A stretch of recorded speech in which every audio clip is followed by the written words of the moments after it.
अभी एक फिल्म आई है द केरला स्टोरी, और इससे पहले भी हमने देखा था कि एक फिल्म आई थी द कश्मीर स्टोरी। तो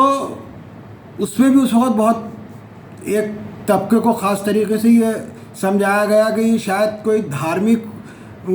उपलब्धि है और इसको जो है तुम ज़रूर देखना भी तुम्हारा काम है और इस पर भड़कना भी काम है और इस पर बयान भी देना। जिन लोगों ने नहीं भी देखी वो भी बहुत बढ़िया भाई, और बड़ा जुल्म हुआ और बड़ी ज़्यादती हुई है। हमने इससे पहले देखा कि जब जब चुनाव करीब आते हैं तो हालांकि फिल्म एक काल्पनिक है, उस पर लिखा हुआ है और वो अपनी स्टोरी बनाते हैं, उनका काम है पैसा कमाना, फिल्में बनती भी हैं और उसमें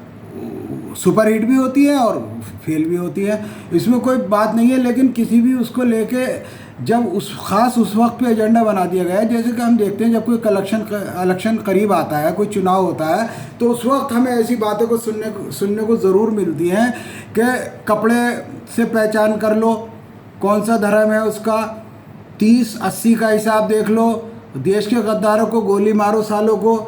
और बहुत से ऐसे बयान हैं कि ईद बकरीद पे बिजली आती है और होली दिवाली पे बिजली नहीं आती है, शमशान बने हैं नहीं बने हैं, कब्रिस्तान बने हैं,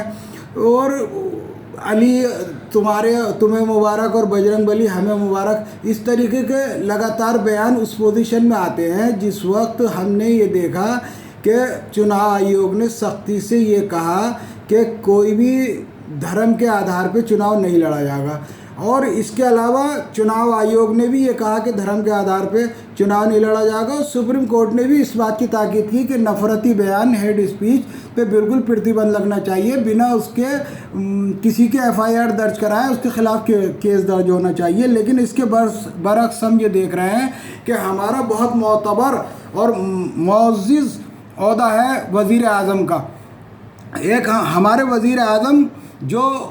सन 2019 में भी बहके थे और उन्होंने शहीदों के नाम पे वोट मांगा था, जबकि चुनाव आयोग ने मना कर दिया था। आज फिर उन्होंने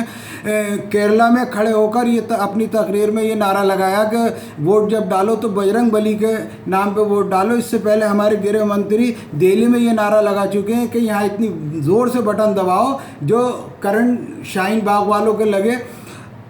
एक वहाँ के एमएलए हैं, वो कहते हैं कि हमें मुसलमानों का वोट नहीं चाहिए क्लियर तरीके से, और एक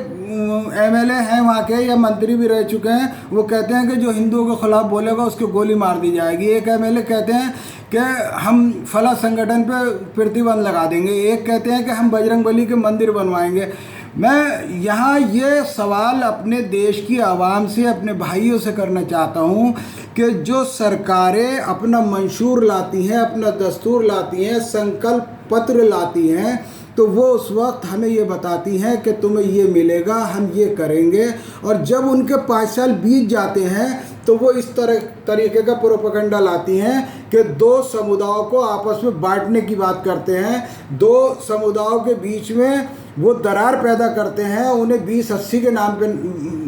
बांटने की बात करते हैं। तो आखिर ऐसा सोचना चाहिए, आवाम को सोचना पड़ेगा और गौर करना पड़ेगा कि तुम्हारे लिए इन बातों के लिए तो पिछले 5 साल थे, आप जो कर सकते थे उन 5 साल में करते, चाहे मुसलमानों का आरक्षण ख़त्म करते या मुसलमानों को गोली मारते या मुसलमानों को मॉब लिंचिंग कराते हो, तो उसके लिए तो 5 साल थे। लेकिन जब चुनाव करीब आता है तो तुम्हें जवाब देना चाहिए कि तुम्हें जिस वायदे पे वोट मांगा था, क्या वो अपने काम किए आपने, कि तुम्हारी पिछले 5 साल की जो सरकार चली है उसकी क्या उपलब्धि है, ये आपको बताना चाहिए। ये आवाम को गौर करना पड़ेगा कि आखिर ऐसे मुद्दों को, बेजा मुद्दों को, बेगैरती वाले मुद्दों को, जलालत वाले मुद्दों को ऐसे टाइम पे क्यों उठाया जाता है, ये आवाम के गौर करने की बात है।